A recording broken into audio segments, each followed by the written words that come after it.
You're listening to Rodney Rogers Outdoors Radio, where we turn it upside down and look at the outside from the inside out.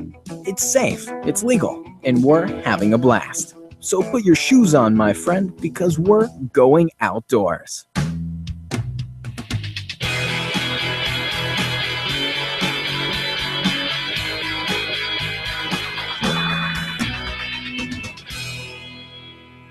Good evening, outdoors.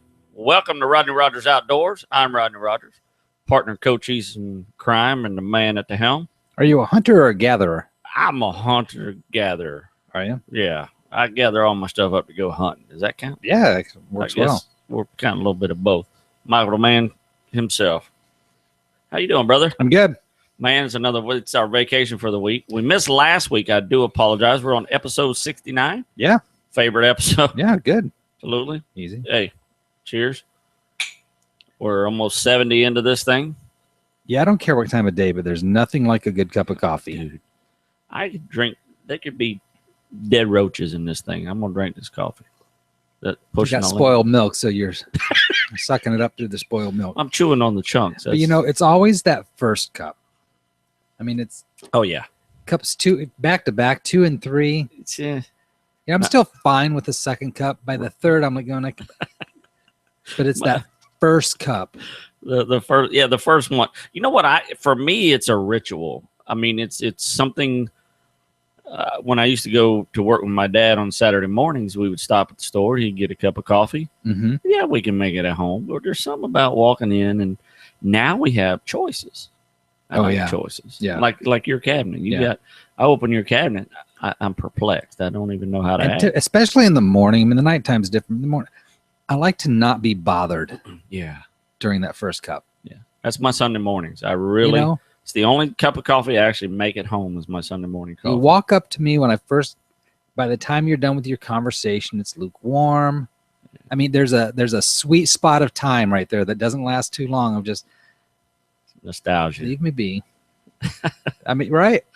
Dude, it's not just me. Or no, it wouldn't be a multi-billion-dollar you, business. Exactly. But anyways, it tastes good. That's all I'm saying. It's better in this mug. The Rodney Rogers Outdoors. There's something. Coffee cup. And the mug is the other thing. Yeah. Right? Yeah. Oh, yeah. Not just any mug. Yeah, everybody has their cup. The mugs make a huge difference. These, I love the cups, but these aren't the ideal mugs. No. The diner mugs are like the perfect ones. Right. The kind of rounded a little bit. Oh, more yeah. Like the Waffle House. Yeah. Yeah. Those little cups, 8-ounce choppies. Yeah. They get too big but that's like a hot cocoa type of cup. Right. Can't be too big or messes up all your. Yeah. These are more collector's items. Yeah. Buy them now for $49.95. So how are you, Rodney? Let's get on with the show. What's going on? Awesome, Mike Coy. How are you? I had a great weekend, Mike. Actually, I've had a few great weekends. You did some fishing? I have done a lot. I've caught more mahi this year already than I have in the last 3 years. Have you eaten any of it? Oh, gosh, yeah. Did you? Well, the first, you and I went. Yep. I got a little bit then. I got a little bit here, because what we do is we catch and then we just split up on the boat. Sure, everybody takes. I think that night, or maybe it was the trip before that, we ate it on the boat. Mm. We had stone crabs and that was mahi. the trip before, yeah. Yeah. We caught a couple and we just cooked it right there on the boat. And I like to eat it fresh. So when I get my mahi home, like trip before one of these trips, I took home like 3 pounds and it took me 3 days to eat it. That's great. Literally, I cooked it while it was all fresh. Yeah. Now I'm starting to get this reserve built up in the freezer. I can't eat that much fish. I'll swim. Do you vacuum? I don't. Pack anything like that? My vacuum packer actually broke. I got to go get another one. It makes a big difference, doesn't it? Yeah. Keeps away the freezer burn and stuff does. like that. Right? It keeps your fish fresher longer. Like now, I've had mine in the freezer for about a week. So now that it's frozen, I'm going to go pick up a vacuum packer this weekend, and that way I can vacuum pack it frozen. It just kind of works out real nice. So, have you tried some of the less expensive ones? The vacuum packer? Yeah. I mean, the ones that seal. I mean, the late night TV. It kind of, QVC ones. they make a bag, like these bags that you put stuff in. I've used some of those for hunting, but I've never used it for food. I've never, just I don't know. I don't do enough to make it worth my while, but it sure seems. Well, like me, alligators and, gator season, I'll have vacuum packer back in action because I plan on getting a big one this year. You just like saying vacuum packer. That's my high school bully name, vacuum packer. I like it. That was, and obviously we vacuum pack the elk and stuff like that. So, yeah, I like it. It's a handy tool.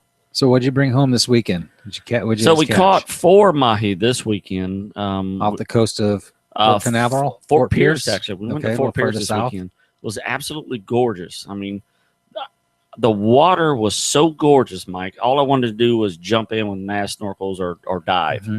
It would have been perfect diving. The sun was high. The water looked like the Bahamas. I've never seen Fort Pierce, Florida, so beautiful. And I've been down there many, many times. I've never seen it this clear. Sandy bot. It literally looked like the Bahamas. Looked like we just pulled our the Royal Caribbean cruise in, and we're in the Bahamas. I mean, I wanted to get out. So I was like a little kid. Just wanted to get out. When everybody wanted to go home. Clean the boat, clean the fish. How long were you out? What time did you get back? Mid-afternoon? We got back about 2:00. Okay, pretty typical. Yeah, that's about it. It's a good average trip. Any longer, it just drags the day out. We came back right at the right time. And most of your catching's done in the morning. I think. I mean, Well, I know there's some people disagree, but I still. Yeah, you're right. I still think the most of it earlier the happens, better. yeah. I mean, you can't stress enough that if it changes when the sun gets high. That's exactly right. Yeah. If you're heading out with the lights on, that's the perfect time to head out on the waters. When your lights you got your bow lights running. You're at that first safe light, that legal light. So that's the best time, and that's when you start catching that fish early. Because they feed more, obviously, when that sun pops up and that first light, they're just like frenzied, man. They're all over. So we caught 4 little peanuts. Peanuts. About 8 pounds a piece. Peanuts. Nothing giant. It's kind of weird. We trolled out a little too far. We should have been in 60 foot of water. We started at 130 and went out to 330. Caught all our fish around the 80 and 130 range. Cool. So caught some coming back in. And people, while I was on the fillet table, this guy comes in with his 25-pound mahi. He's like, throws it on the table. And I said, he goes, man, this is my first mahi. What? Wow. He was grouper fishing in 60 feet of water, and this thing just comes swimming by, and he threw a piece of bait at it, and he ate it. Wow. And we're trolling out here all day long. Wow. Blind squirrel gets a nut. Good for him. He butchered the fish. I mean, the blind squirrel gets the nut? Sometimes. Really? Yeah, he just kind of feels around. Is that a like saying? This. It is a saying, Is it true? That means you get lucky once in a while. Okay. You ever seen a blind squirrel? No. If you chase them, they don't know you're chasing them. Then when you get on their tail, they'll try to run around. And that's when he gets the nut? Yes. I'm lost in this hole. That's when he runs up your pant leg right there thinking it's a tree.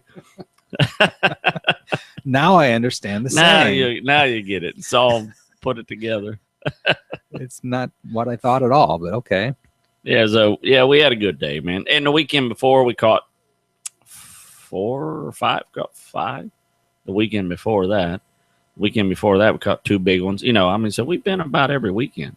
So well, I'm checking to make sure the phone lines are open. We are indeed on and live. Rodney Rogers Outdoors Live. Give us a call if you're interested and want to join the show, have something to talk about, something to add. Our number is 262-345-7763. However, if you're listening to this on the podcast at a later time, and if it is not Tuesday evening between 8 and 9 Eastern Standard Time, the lines are not open. Yeah, exactly. I mean, you'll get somebody. Yes, you will get somebody. Just won't be participating in the hour-long show here, but we'd love for you to call, join us in the conversation. What's latest in the news, Rodney? What are we talking about? Okay, man. I'm sorry. Let me just real quick. We got more shirts coming. So if you can see this shirt, I can see it. You can see Rodney Rogers Outdoors. Is it backwards? No, it's upside down though. Is it? Can you flip it up? and away. Where the police go. Yeah. You can see it right there, but it's Rodney Rogers Outdoors. These are new shirts. This is a redfish. Mike came up with a great idea, so we're going to end up getting different fish on here. The new shirt's coming. The logo's bigger. It's 8 inches across the chest. We have Rodney Rogers Outdoors on the same sleeve. And she actually just texted me and said, "Hey, what do you want the outdoors on?" And I said, Fading, Rodney. You're texting and driving here. Yeah, I said, log on. You'll see me live, and you'll see why I want it on the left sleeve. Oh, yeah. We had to do something right. That way we can. So you'll be able to get these. There'll be a select few places that will have them. Of course, eventually we'll have them on our website. But if you want one, give us a call. They're available. Cool. So anyway, news. Are you ready for this? News. Mike, I want you to see something. This was a viral deal for a little bit. And this is basically a guy. There's a big alligator. I've got this turned down, so you're not going to be able to hear it, but you will be able to see it. And I'm going to kind of go over it with you. That's a lasagna. That would be Olive Garden. That's an Olive Garden. That's chicken parmesan Commercial. Chicken parmigiana. So basically what it is that is viral, though. That's a viral video right there. Viral video. Here we go. So this guy's got about a 9-foot alligator, solid 9 foot. It's probably a female nesting somewhere. And you can see he's pulling his truck up on it. So the gator kind of, you saw it. So the gator lunges at it. So he's like, come on, little gator. Come on, little gator. And the gator lunges, gets away. And then it lunges again, but this time it grabs his bumper. And it just literally rips it right. I mean, it's like the truck just fell apart. Yeah, you want to question the grip on their bite now? Yeah. So if you ever doubted, what these things can do. Yeah, I didn't see that coming. It's you can see the before and after picture there. He just rips his fender off. He rips the bumper guard off. I mean, he just rips this thing all to pieces. And that's probably, it may even been close to a 10-foot gator. It's hard to tell in this video, but I can tell you he's got a wide head. It's it's probably a 400-pound, 500-pound alligator. You can tell from the width of the head, can't you? Yeah. I can see the head and tail. And I also, Mike, way I can tell is you see how where this little arrow is and how it's a little bit lighter there? And it's a little bit lighter around his eyes. That tells me he's a lot older, so he's a lot bigger gator. Yeah. Okay. A lot of times that tells me that gator is probably 20-plus years old. And if I see that in an 8-foot gator, it's a female. Okay. You can always tell it's a female because female gets on average about 8 feet. Okay. So I can look at it and go, okay, that's a big female. Wow. But this is definitely a big male because it's 9+ feet long. And it's a lot older than your average bear. And he just rips his truck apart. Yeah. Do you think that's covered under warranty? It's a good question. How do you explain that one? How do you explain it? Well, I drive it through and I something to rip my bumper right. The best part about this video, when you got it turned up at the very end, he goes, "Oh, dang." Yeah. He just said, "Oh, dang." Yeah. And probably posting it on the internet would void the warranty, I suppose. Probably, yeah. Actually, harassing that alligator like that would get him in a lot of trouble.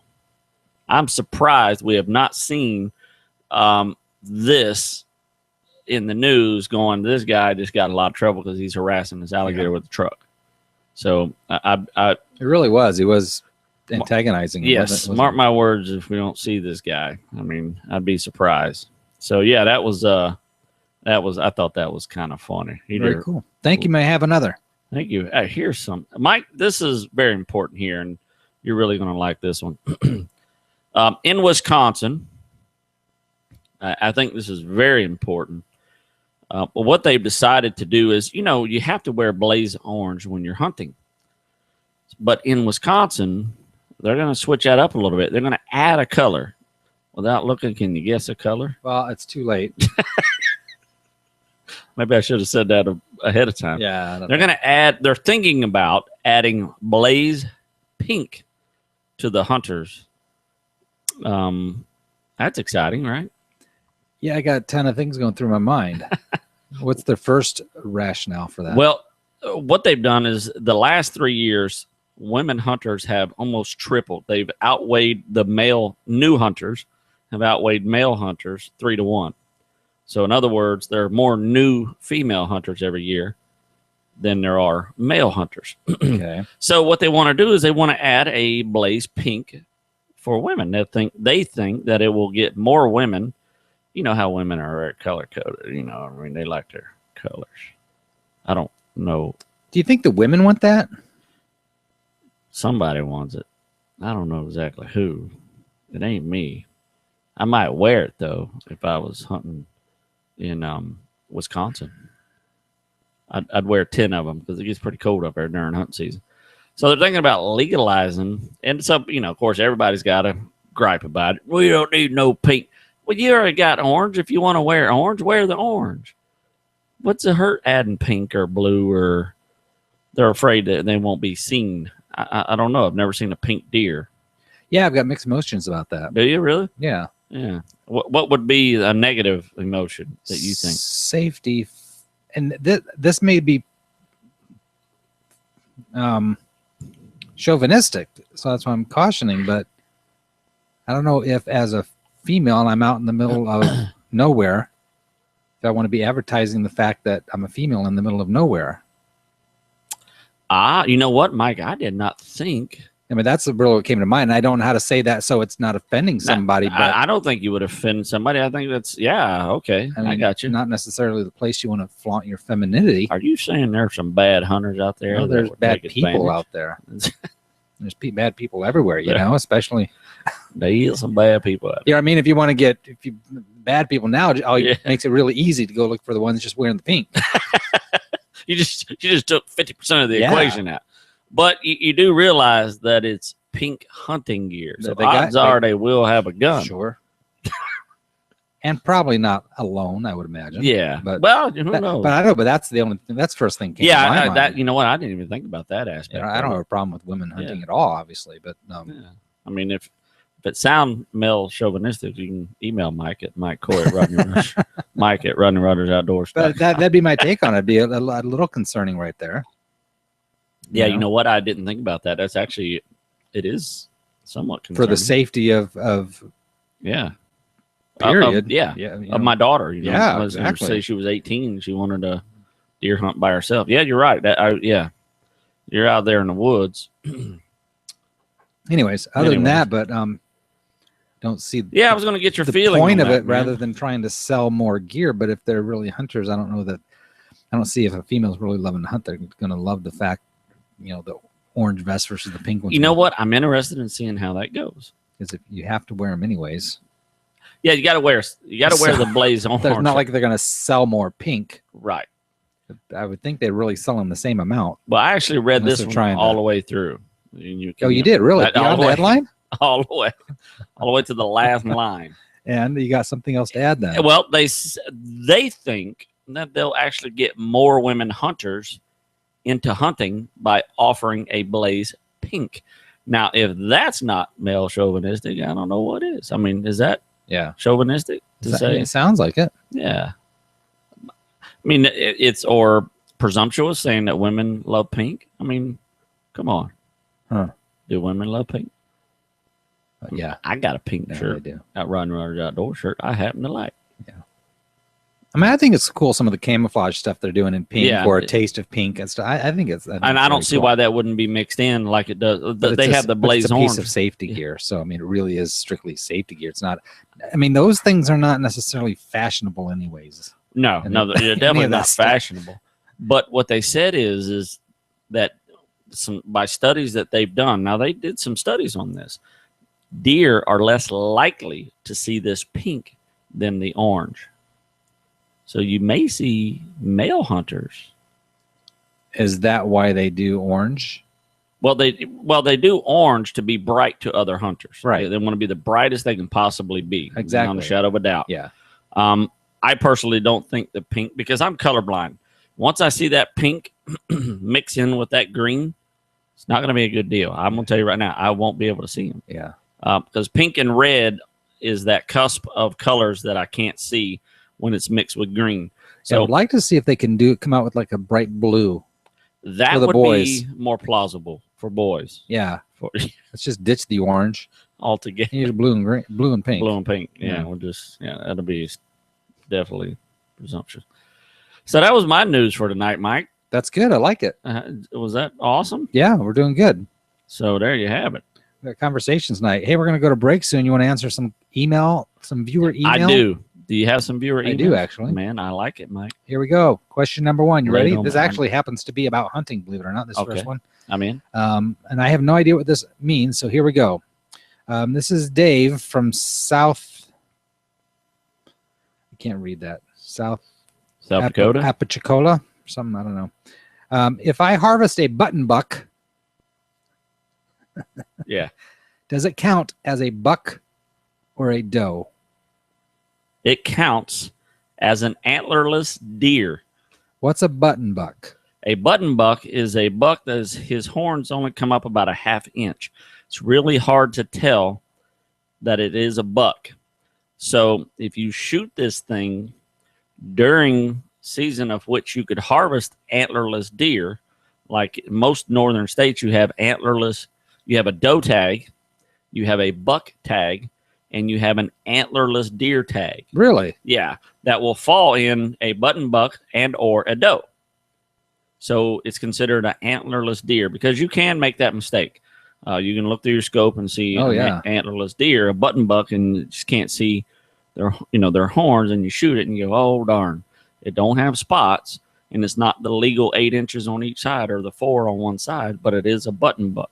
So and that's why it's really, really good to have a good set of optics, binoculars. Leopold makes a great set for $100. I've used them for years. I've actually got 2 or 3 pair, and I use them for when I have guests. They are just, to me, for the price and what you get, it's just phenomenal. Wow. So yeah, it's antlerless deer, so it counts as neither. So there's actually a separate category. There's a separate category for the just units. for that, just for people like us that makes that mistake. All right, here's another one.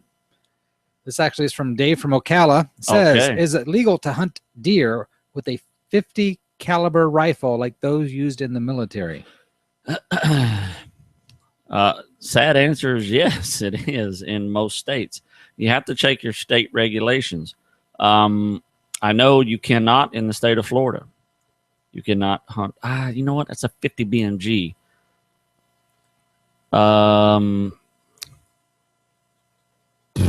Now, because if you're, I know if you're doing ancient weapons or what do you call that? Yeah, it's called ancient weapon. You know what I'm saying? Yeah. What's the category? Had for you it? not said the I ancient know, I weapons, threw you Mike, off. I'd have had it. It's the primitive weapons season.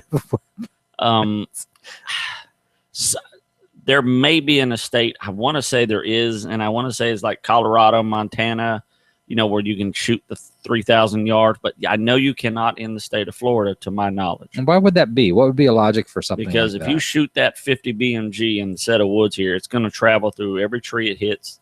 Still a for safety thing. 2,000 or 3,000 yards. Yeah, it's a safety. You're shooting beyond your scope of control, maybe. Exactly right. Yeah. That's exactly right. But I think when you're shooting mountain to mountain, I think that's illegal. Don't quote me on that, but for some reason I read that somewhere. I seem to remember that. Could be an old law or an old rule. So that's actually a good one for me to research. I want to know myself. I know you cannot in the state of Florida. So forget about the caliber, though. But is it fair just to use another? Does it matter what kind of firearm it is? If it's a well, yeah. a you have a military classification. rifle. Okay. Yeah, you can't use anything smaller. You can't use a rimfire to hunt big game. You can use it for squirrel and stuff like that. Rimfire being a 22 Magnum or 17 HMR. So you can't use a rimfire for deer, and you cannot use anything below a 30 caliber, which would be a 30-30 or just a .30. Anything less, you can't use a 25. 25 is a center fire. You cannot use that. Anything less than a 30 caliber in the state of Florida, you cannot use. And you cannot use. I don't even know if it classifies to 50, but I don't think you can use it in the state of Florida because of its awesome power. Yeah, that makes sense. Now you can use a 50 caliber handgun. they do make a 50 caliber handgun that you can use. It's nowhere near the 50 BMG. Okay. 50 BMG is like 500 grain bullet that shoots through just about. Wow. I mean, it shoots through block walls. I mean, it's an intense People bullet. who are into firearms are really into firearms. They are. Yeah, They are. I mean, I know you're a big firearm. You know who else is? Who's that? Steven Schulteis. Oh, that, you know what? We talked. Remember that talk? We need to get Steve on. We got a chair right here for you, Steve. Well, yep. Maybe next week or when he's available, we should. You talk. He's actually talk to been him. wanting to get back on the show. Let's bring him on to talk some firearms. I'm all because about that. Would be. I mean, I'll sit here and listen and smile and drink coffee. Yeah. But you guys will go at it because he's definitely a nut when it firearm comes to guy. that. If you shoot a 50 BMG and a herd of deer, you're going to be carrying out deer all day long because it's going to go through 10 or 12 deer. Okay, here's one more question for you. Absolutely. This one's from Shannon. Could be a guy, could be a girl.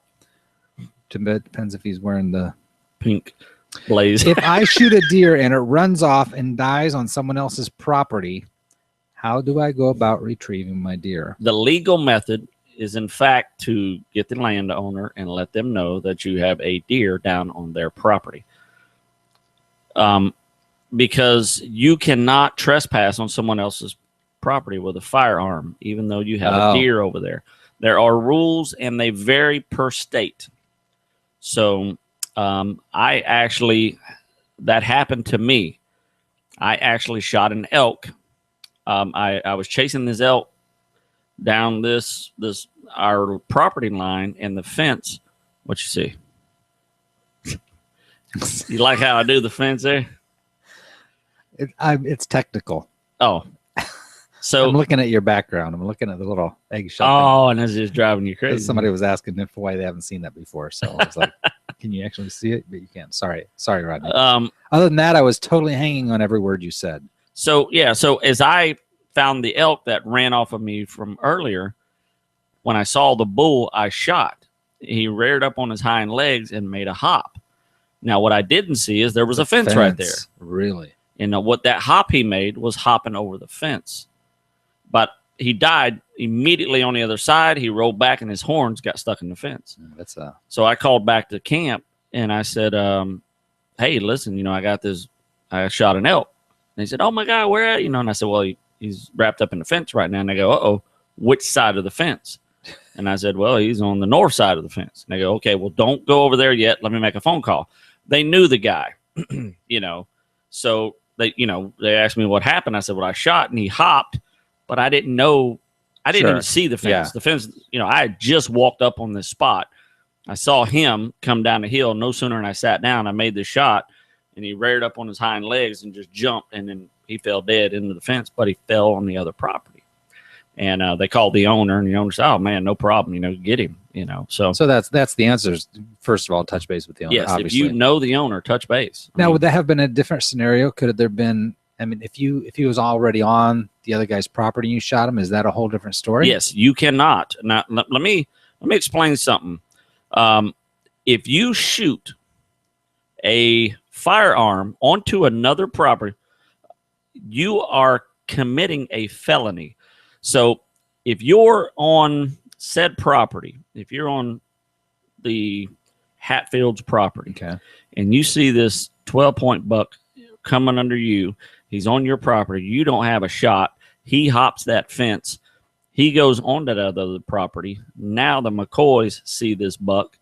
They see you shoot that buck. The minute your bullet, I know this sounds technical, passes that line, you have now committed a felony in the state of Florida. So that bullet travels onto that property. You better know where your bullet's going. And you shoot that buck on their property. Now you have shot onto another piece of property. You're committing a felony. And that's directly from Tony Young himself. Really? At the FWC. Yeah. Wow. Him and I actually had that conversation. So that's and it's arrows as well. So if you're hunting a tract that's only 100 acres, make sure of your shot, make sure of your elevation, that when you shoot, at the elevation that bullet stops on your property. It's very important. It would be hard to prove if a bullet, went astray, but, the burden of proof is on the other side. But if they wanted to hard enough. You never know. Wow. You don't want to be put in that situation. So that's very important. That is a very valid question. I love that question. So thank you, Shannon. Yeah. So talk to the owners. Talk to the owners. I mean, if you're hunting a piece of property that is actually yours and it's private, get to know each side. Sure. Because they're going to run into sense. that same situation at some point. And if it's hostile, then you really want to be, because that happens. A big buck will run through. You just don't see it, and it's just on the other side. And somebody a lot of times is actually watching on a small track as well. I've heard of those problems. I've never dealt with one myself, but I've heard of those problems as well.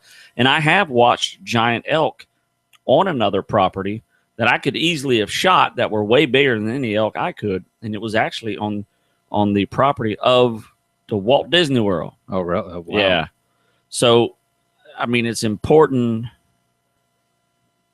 It's important to know everybody on each side, and important to know where your bullet's going or your arrow or whatever it is. So that's actually that's a great question. Yeah, important stuff. So you can tell me off the air if you want, but my question is, did it really hop the fence? Letters. We get letters. We get snacks. That's exactly what they said. Letters. Yeah, keep the letters coming in. Keep the emails coming in. We like them. We like them. Yes, it really did hop There's the a fence. slogan. We like them. We like them. We like them. So bring in the letter. So that was, man, that's three great questions. How'd I do on the answer? Did I sound convincing? I believed you. I really don't know the answer. I would call the owner. I think that's good. So what are we talking about tonight? We're going to take a break here, but give me just a tease. Of I'm going to give you a little tease of what we're talking about tonight. I had made a comment. I follow on Facebook the Rocky Mountain Elk Foundation. So what I made a comment is that they had said the comment. Let me go to it real quick. Was this a comment on one of their forums? They made a post, and it was one of those posts. What's it when you're not baiting, but you're looking to get content. When you're when you put something out there, you want someone to fire off. So basically, their comment was someone shot a rhinoceros. They paid $350,000 to shoot a rhinoceros. So their statement was, "Is this practical management, or is this hunting conservation, or is it just killing?" So I made a comment, and we'll talk about that. How's that sound? Read your comment, and then we'll go to commercial. Okay, here's my comment. I just pulled it up. So you have their official post. This is the official post. You see that, the rhinoceros there? Yep. Conservation hunting, is it beneficial or unjustified? So basically, they bought a rhinoceros for $350,000. This guy went over and shot it. Now, is it beneficial or what's it say underneath there? Or unjustified? Can a so-called conservation hunting actually benefit wildlife? Or is it the killing of endangered animals for sport unconscionable no matter what? And then you said. And I said, I am an avid hunter. I have been for 30 years. Someone made a comment that only the poachers are killing these animals. And I said, it's not poachers alone, especially if hunters and poachers are killing from both sides. You see what I'm saying? If we're killing from both sides, then the hunting needs to stop, because the only side we can control is the actual hunting side, not the poaching side.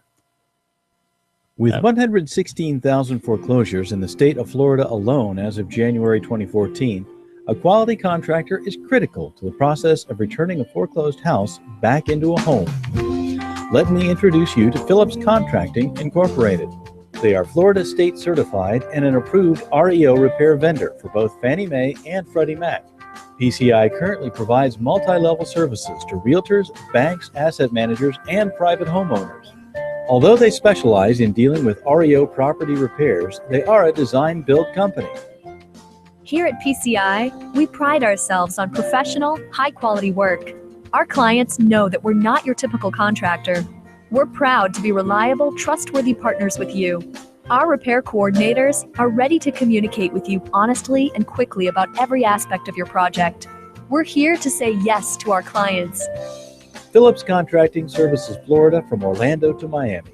Whether you're looking for a quote, repair updates, or just want to talk business, give them a call at 941-483-3800. Gnarly barley, come see why the whole world's singing. What are you doing? Dude, I am writing a song for Gnarly Barley. I see that, but first of all, I didn't realize you could sing. Second of all, why don't you just tell the people how great the Gnarly Barley is, give them the address, and move on with the show? Dude, have you ever had their flatbread? Their jalapeno flatbread with the cream cheese on top and the chicken and the special sauce on it. Holy moly. No, wait a minute. Obviously, by the look on your face, you ain't never had that big time fiesta. Jalapenos, provolone cheese, tomatoes, red onions, and again, fiesta lime. Okay, right? that's it. Shut up, Chubb. We're out of here. Are you serious? Come on, we're out of here. Truly one of Orlando's hidden gems, the Gnarly Barley offers a contemporary selection of bites and brews, serving a mind-blowing selection of craft beers and original mouth-watering menu creations. The Gnarly Barley and its incredibly accommodating staff have created a place that really is difficult to put into words. So do yourself a huge favor and come see why people are singing the praises of the Gnarly Barley. Oh my goodness. I told you that big time fiesta. That is phenomenal. I totally get why you're trying to write a song for that. Not as simple as you thought, huh? No. Okay, check this out. Gnarly Barley. Come see why the whole town's singing. Gnarly barley, buy some brews. Located at 7431 South Orange Avenue in Orlando, Florida.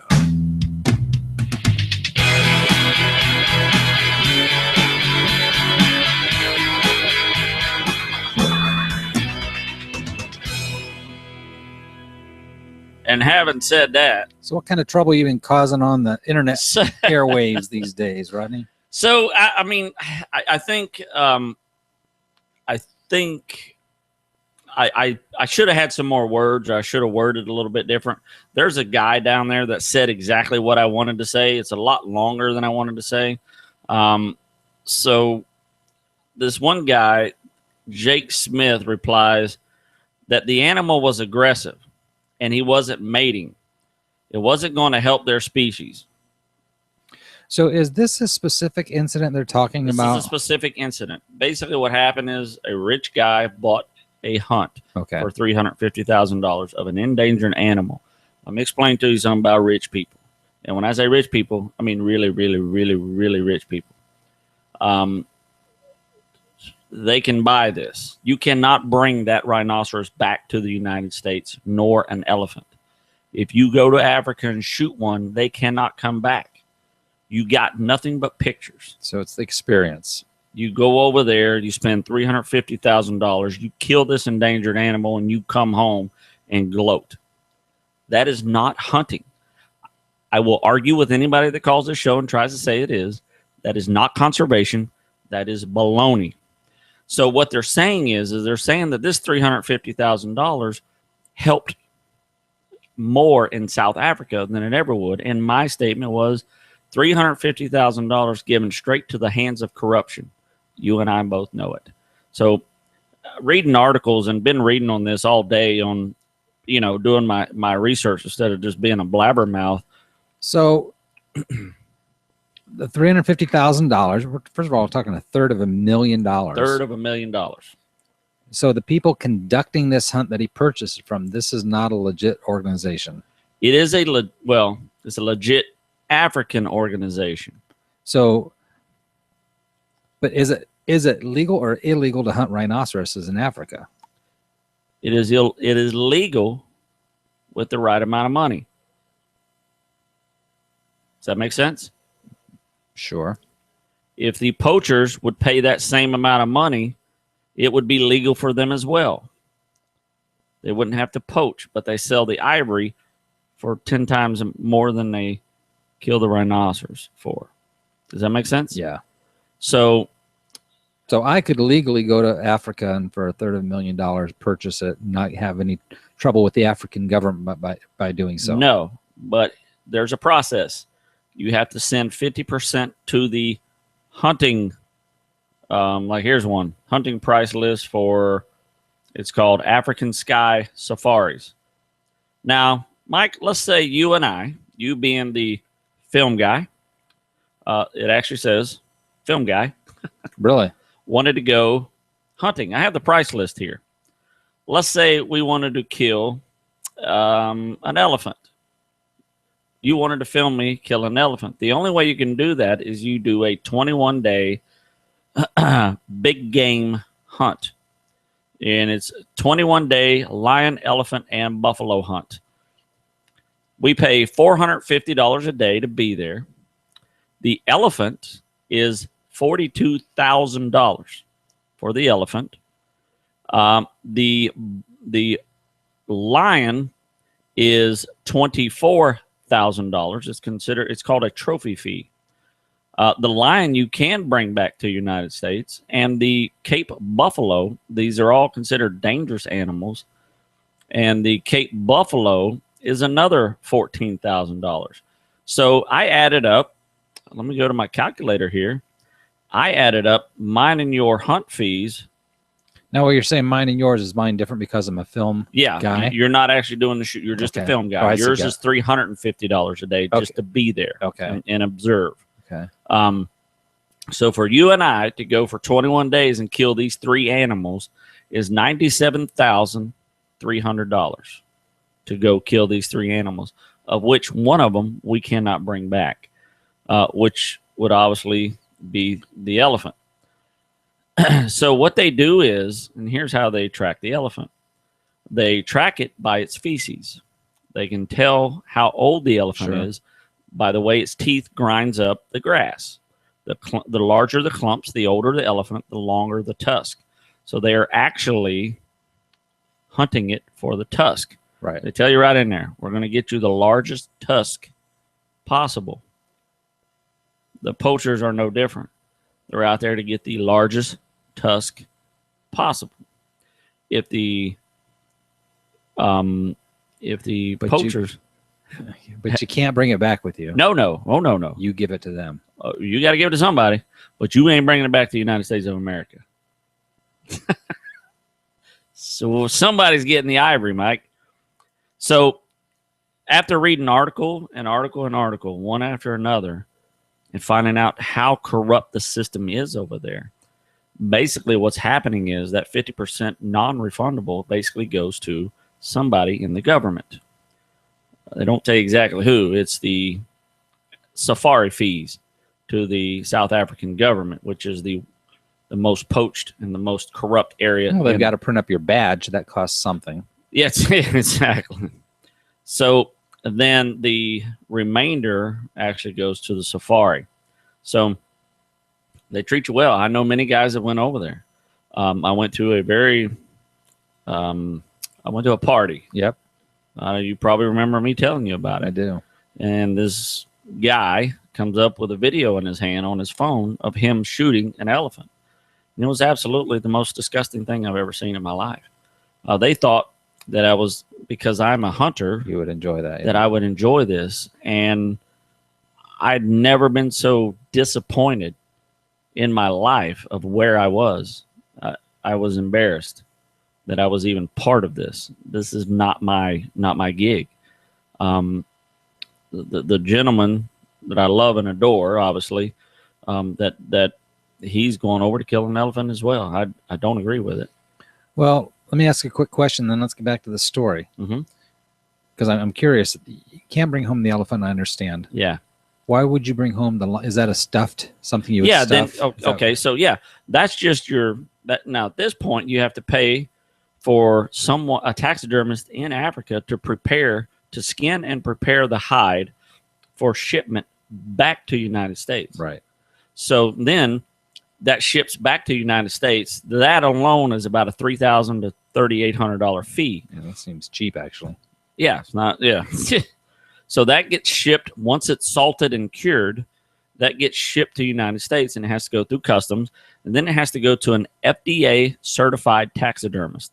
There aren't many taxidermists that are FDA certified, So then they cannot open that crate until the FDA gets there. Wow. There's a fee for that from the taxidermist. I know because the taxidermist that I learned my taxidermy from was Ron Markle, who was an African taxidermist, and he was FDA certified. So I used to wait with him because Jack Nicklaus, the golfer, would go to safari every year, and I would go and wait for the animals and help him uncrate and look at the cool stuff that Jack Nicklaus shot. So then they have to inspect to make sure everything is in fact cured with salt and hardened and stuff, and then all that has to be sent off to a tannery to tan a lion's hide. It is anywhere from 25 to $3,000 to tan the hide of an elephant. To mount a full mounted lion, which most people mount, they mount the full mounted lions about $9,000. Okay, so it's a lot of money. It's a lot of red tape. A lot of money. But you'd send the lion back. You could have it stuffed and eventually put in your den. Yes. In your man cave. Right. In your man cave. You got a big lion in your man cave. Okay. But back to what before I get back to the original story. Rhinoceros. The rhinoceros. Dude kills a rhinoceros for $400,000. Right. So the question was, is this conservation? And of an endangered species, I'm going to say no. And it goes back to what I said earlier. If you got poachers killing these endangered animals on one end and the hunters killing them on the other end, we only have control over one side. Well, isn't the conservation, an endangered animal, killing that in the first place kind of a contradictory? Mike, you just hit it right on the head. That's the whole point. To kill an endangered species is absolutely contradictory, and it is not in any shape or form conservation. You can't take an animal that there's not many of and kill it and expect it. And this guy says, well, it wasn't mating anyway. You don't know it wasn't mating. You don't watch this. But what does that have to do with it? He's saying it was just an old, basically saying it's an old man that just wasn't passing on his young. Wasn't capable of Wasn't capable of, so he had to die. Wow. Of course, I would say that. I just killed an endangered species. They're killing, there's a rhino that it's been extinct for 10 years. It's a black rhino. It's been extinct for 10 years. And, between the hunters and the poachers, it went extinct. It's in last year, in the last 2 years, we've killed half the population of elephants between hunting and poaching. The hunters say it's the poachers. Poachers say it's the hunters. I understand, and primarily from movies and Wild World of Animals, that the whole African jungle safari and to the extent of hunting, how that's been glamorized. Right. And that's kind of the epitome of Teddy Roosevelt did it. Yeah. So that picture has been painted. And it's hard to, it's hard to remove if you want to be the elite of hunters, and you hit it right on the head. But what of those animals in that kind of mind frame, the category, the giraffes and buffaloes and elephants, are any of those legal is a very loose term over there, from what I understand. Yes, it is a very ABC. Are you ready? Yeah. Let's say you and I wanted to shoot a giraffe. What would you say a giraffe would cost to shoot? Take a shot. Well, the other ones were much. I don't understand why the rhinoceros was $450,000, but the elephant was only $42,000. Because the rhinoceros is a lot more endangered. There's not many of them, so they get a premium price. So I see where your point is, and I agree with it. I kind of wanted to disagree with you, but right? Money, there's a price. Absolutely, money talks. Yeah, you don't think that there's one when the last rhinoceros is standing? What do you think it's going to go for? 50 mil? Yeah, 100 mil? Is there a number?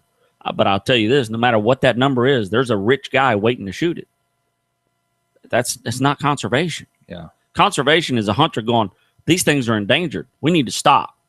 We need to stop our side. We have control over this side. It's a challenge and an adventure. I get that. Yeah. But it has nothing to do with conservation. But you've got tons of help. Mike, look. See, I'm watching my mouth here. We can kill a hippopotamus, $9,400. Hey, we could do that. You can shoot them out of the water all day long. Dangerous animal, got big tusk. It ain't ivory, but it's a dangerous animal. They'll get you. I mean, we can shoot a giraffe for $3,800. I mean, but $3,800. $3,800 for a giraffe. Yeah. First of all, why would you shoot a giraffe? I would have thuld that'd been way higher. To be honest Yeah. with you. What do you think a zebra is? Oh, cheap. $200. Oh, $2,800. A warthog is $350. I can afford a warthog if they had them over here. Mike, how about an ostrich? I know a guy that shot one. He has a full-mounted ostrich in his living Really? right now. That'd be a tough one to taxidermy, I would think, wouldn't it? I don't even know what I would charge for an ostrich. Yeah, so what's it cost to shoot one over there? $650. So you can go on a 21-day safari and kill as many animals as you want. There's no number. They just keep a tally. Dude, they just keep checking. Here's your bill. Check. Blah, blah, blah. There's one right there. Do you want it? Yeah. You can just drop animals all you want. Yeah, there's So 18 million. Everything has a price. Everything has a price, especially in Africa. And I was reading articles, and they were saying, it's because it's so corrupt, money. I couldn't even find, no matter how hard I searched, what they do with the tusk that are confiscated from the poachers when they do find the poachers. Mike, many. Oh, I see what you're saying. You see what I'm saying? Yeah. Many of the poachers' rifles were the officers' rifles that the poachers rented off the officers. Ta-da! You can't stop that. The only side you can stop is the side we control, which is the hunting side. As a hunter, as a true hunter, you take it upon yourself to say, we are not going to kill endangered animals. It doesn't matter if it ain't in our country. It isn't in our country. It ain't over here. Dadgummit. So we have to control the side we can control. And that's all I was saying. And, of course, this mouthy guy on Facebook who, he posted some ludicrous stuff under me telling me, I'm an idiot sandwich is what he put up there. That's sweet. I put up our link, said, hey, give us a call. Give me a call. His name is Greg Fit. I don't even know how you say it. Fight. How you say that? F-I-T-E? Fight. And I said, hey, call me, Greg, after I put another internet tough guy. Did you see that part? I'm still amused by the idiot sandwich. That's funny, though. Just see the pieces of bread. Yeah, that's good. Yeah, that's funny, actually. I did laugh. I got a sense of humor. I did laugh. That was a good one. But he did it to a couple guys, But it's guys like that, you say your piece. But I see your point. It is interesting though, because it's permitted with the price. Yeah. But it's not. It is hunting. It is hunting. It's not conservation. It's not conservation. Absolutely not. You want to be an elephant and hunter? And the poachers, just because they're not paying the price. And the poachers are trying to take it from the back door. If the poachers had the money, they'd be buying that freaking ivory by the ton. They should. I don't see why not. They're selling it for millions. Millions. 15 elephants were 15, so that's 36 tusks were confiscated.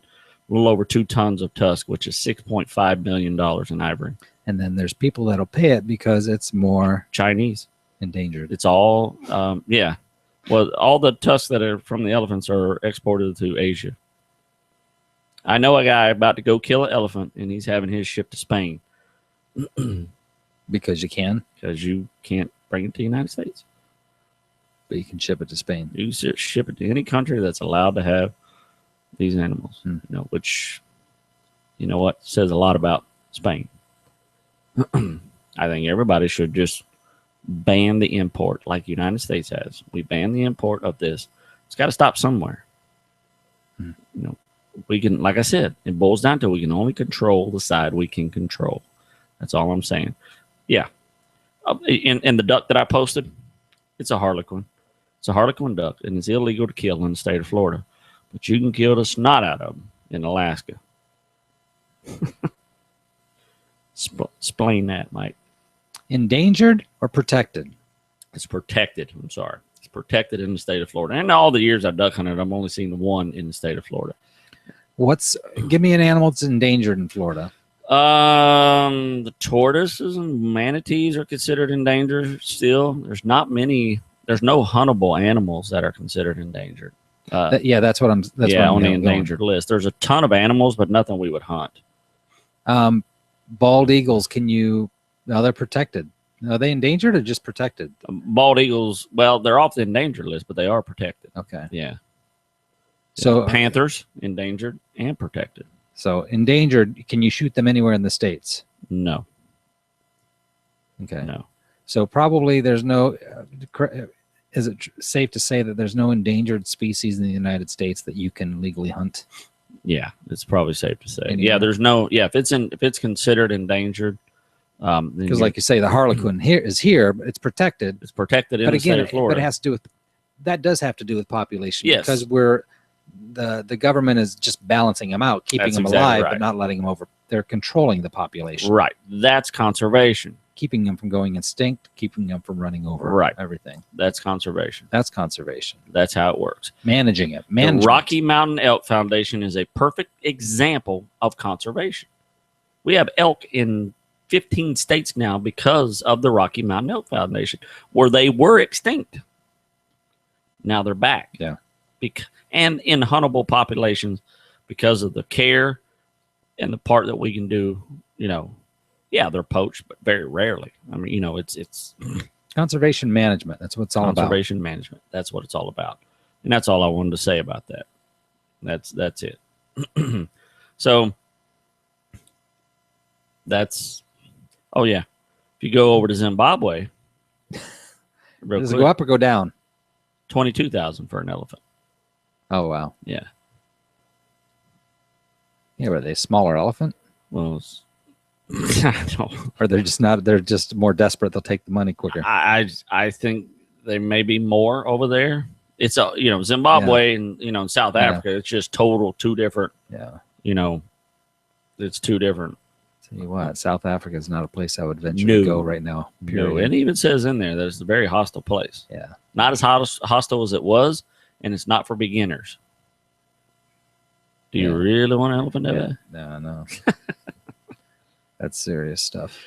So there you have it, Mike. That's my. You know how I get when I get on these tangents. I just quite the downer tonight.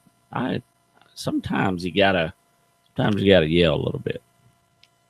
You like to stir it up. Come on, Rodney, stir it up. I was hoping we'd get a call from somebody that would. You were. But that that we'd say elephants are good to eat, hunt, kill. I just wanted somebody to call you an idiot sandwich. I know, it's an idiot sandwich. Yeah, I don't blame him for being scared. He's in the state of Florida. I should have put a loaf of bread out. Maybe next week. As soon as he hits, yeah. Well, Greg Fight. You can find us on YouTube, Rodney Rogers Outdoors. Find us on Facebook, Rodney Rogers Outdoors /Facebook. On the Facebook. Find us on the Facebook. You can find us just about everywhere. Google me, you will find me. Go to the Rodney Rogers Outdoors portal on that internet over there. You can find all your social media sites and outlets and live every Tuesday. Yep. And as my mama said, what'd she say? 18 million times, and I pray I get to say it half as much. You kids get outside and stay.